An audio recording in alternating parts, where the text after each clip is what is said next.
What's up, Deadheads? It's Brian Castrillo, and I just watched The Walking Dead Dead City, Episode 5, The Stories We Tell Ourselves, and let me tell you, this was an amazing episode. Some fantastic scenes, and boy, did we learn a lot. But let's get right down to it, because we start right where we did back in the previous episode, where Maggie and Ginny and Amaya and Tommaso are trying to escape the Croat through the sewers. You got rats, you got the dead littered everywhere, there's methane gas coming up. Real creepy ass scene. Absolutely terrifying, having to go through all these dead. But we see Maggie, and she's going through her bag. Ginny's watching, and we see the dinos in there, and she immediately has a look of distrust, which I get. And Maggie eventually has a heart-to-heart with her, where she's telling her that she doesn't understand the monster that is Negan and what he's done and what he's capable of, which I completely understand through Maggie's perspective, because I don't understand how some say like Maggie should just get over this, because there's not one person out there that if they were in Maggie's shoes would get over what Negan did. So I don't blame Maggie for not trusting or liking Negan. It's completely understandable. But now we're back with Armstrong and Negan, who are in this gift shop, and Armstrong could care less that Negan just saved him, because he said, being a man of law, he wants to bring him in for what he did to the magistrate and his men. But Negan tells him that he only did this because they severely beaten his wife. And honestly, if I was in Negan's shoes, I would have done the same thing. So I completely sympathize with Negan in this moment. But we learn that he wants to take him to Chelsea Piers. Now that's where Armstrong and his brother used to work. And the reason why he's doing this is because they have a floating barge there, which he hopes to escape through, off the island. At least that's what he tells us. But they begin running, trying to get away, and then walkers are coming. And I love how they are a threat in the series. And they corner them in this sort of like catty corner U-shape, where buildings, it looks like they're trapped, they're going to get eaten. But then conveniently, there's a door that someone made out of a fridge so they can escape through there into the building. And they come across this wall, like a bed frame, and there's doll arms, and there's a head, there's a torso that's cut open, all dolls, but real creepy, like serial killer type stuff. And I don't know if you guys have any insight as to what that could mean. I'm kind of curious to hear what you guys have to say. But now we're back in the sewer, where Tommaso conveniently finds some oxygen tanks. We see him take it out of his bag, but Maggie, being the badass that she is, she recognizes this right away and calls him out for this in front of Amaya.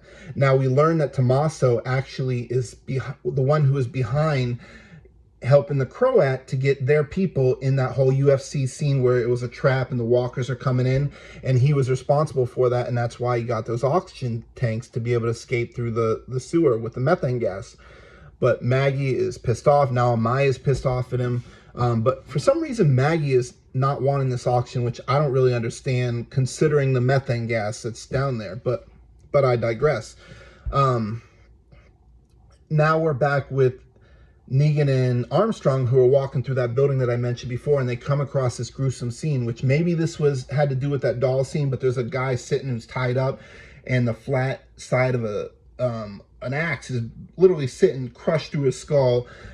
Real scary stuff. But then Negan, being the observant man that he is, sees this walker, throws him at Armstrong to basically hopefully get away. He runs down the stairs, and we see this door that's boarded up that says "Don't Open Dead Outside," which is, I love that, how it calls back to the "Don't Open Dead Inside," almost like a closure for that. And I'm loving these callbacks to previous episodes. But so they eventually had a heart-to-heart, and they're starting to trust each other a little more. But again, the marshal is a man of law, and he has a mission that he wants to bring Negan in. Now Maggie offers Amaya refuge back at her camp, but then right after this, the walkers are all waking up, and they eventually kill Amaya, and then and as well as Tommaso, in this sort of Romeo Juliet heartbreaking scene. And Tommaso is professing his love for her, and it's just absolutely heartbreaking. But Maggie, you can see how she's feeling bad, and I believe Tommaso felt bad for what he did, and it's just a really heartbreaking scene. Now Maggie begins to start hallucinating, of course, from the methane gas, and she remembers Glenn's death, which I didn't need to see that again, but and she's starting to have these flashbacks in her mind. as her and Ginny are trying to escape this. And then we see the Croat, and he's coming to this building that says King Francis, and he's walking across these people in this Broadway setup. This one lady is like, out of my way, bitch, which I was cracking my ass off. And then we meet this woman called the Dama, which she's talking to the Croat like he is in a play, and it's just really kind of interesting. And she is clearly in charge over the Croat, which I didn't, it seemed like the Crow was in charge when you think of like how he was with his people, but she believes that Negan is his key for something, and she needs him, and she's going into detail how the Croat needs to, you know, get him and bring him in, which I'm not really sure why she wants him, but I have a clue, which I'll mention at the end of this video. But then he even kisses her hand like she's the Godfather or Tony Soprano, and it's a really cool scene. I honestly love that whole scene. Now we have we got Negan bringing Armstrong to the school bus. He patches him up. Of course, being the gym teacher, that's how he knew there was a health aid kit in there, a first aid rather. And we learn more about Armstrong's past with his brother and how this kind of guides him into what he's doing now. And really heartbreaking story about his brother. And of course, we hear the title, Stories We Tell Ourselves. But then we got Maggie and Ginny climbing this mound of walkers. And then all of a sudden, this mutant walker. Now, the thing I'm questioning is it the methane gas making Maggie see this, or was this real? But you got this walker that has his head coming out here, multiple arms, and there's like faces coming out like they're pushing through. And immediately this reminds me to the souls of Freddy Krueger. And if you're a Freddy Krueger fan, you know what I'm talking about when the faces are coming right out of his stomach. That's all. But this was a badass, and Maggie again kicked ass. She was stabbing all these heads coming out of it. I was really worried for her, but again, Maggie, holy shit, was that an amazing scene. And she tells, you know, Ginny to run, escape, go back to the bricks, I think it was called. But eventually Maggie gets out of that. And right before that, Maggie had actually stepped through a bunch of walkers and her foot was stuck. So it was like really kind of the last second, and this walker kind of gets up, stands up, and, you know, jumps on her. But then as Maggie escapes, she climbs up where Ginny got through, and we see liar written in blood. And of course, that immediately brings me back to the governor when he said to Rick, liar, as he cut off Maggie's father's, you know, with the sword. And we all remember that scene. I was in tears when that happened.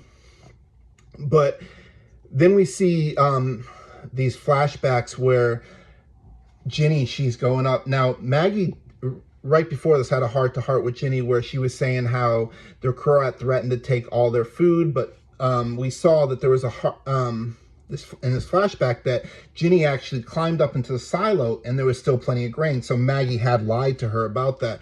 But we also see a flashback of the Croat taking Herschel away from her. And we learn that, or at least it seems that he's doing this to make Maggie go get Negan and bring her to it. So Maggie lied to Ginny, but honestly, why wouldn't she? Her son, I get it. Ginny doesn't mean, excuse me, Ginny doesn't mean a lot to her. And why the hell would Maggie want to look out for Negan? So obviously, you know, she would do this, which I completely understand. So Maggie lied to get to Ginny to help, you know, make sure that Negan can stay on path, because apparently Maggie is trying to bring Negan into the Croat, and the Croat obviously wants him for the Dama. But here's what I'm questioning.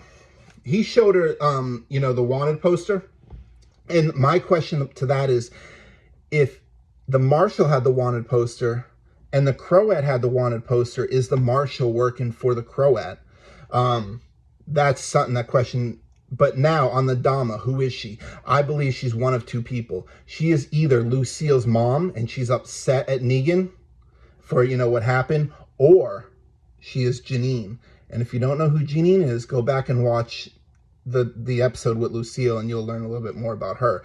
But excellent episode. I want to hear from you guys. What did you guys think? As always, thank you for watching. I love you guys.